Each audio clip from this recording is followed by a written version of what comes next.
मी सुनेत्रा अजित पवार गांभीर्यपूर्वक प्रतिज्ञा करते की कायद्याद्वारे स्थापित झाले आहे अशा भारताच्या संविधानाबद्दल मी खरी श्रद्धा व निष्ठा बाळगीन। मी भारताची सार्वभौमता व एकात्मता उन्नत राखीन।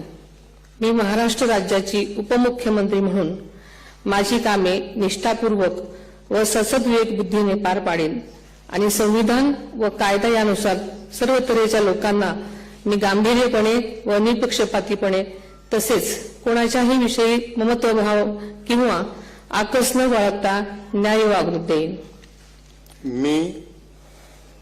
मी सुनेत्रा अजित पवार गांभीर्यपूर्वक प्रतिज्ञा करते की महाराष्ट्र राज्याची उपमुख्यमंत्री म्हणून माझ्या विचारार्थ आणली जाईल किंवा मला ज्ञात होईल अशी कोणतीही बाब अशी उपमुख्यमंत्री म्हणून माझी कामे यथायोग्य पार पाडण्यासाठी आवश्यक असेल ते खेरीज करून एरवी मी कोणत्याही व्यक्तीला किंवा व्यक्तींना प्रत्यक्षपणे वा अप्रत्यक्षपणे कळवणार नाही किंवा त्यांच्याकडे उघड करणार नाही।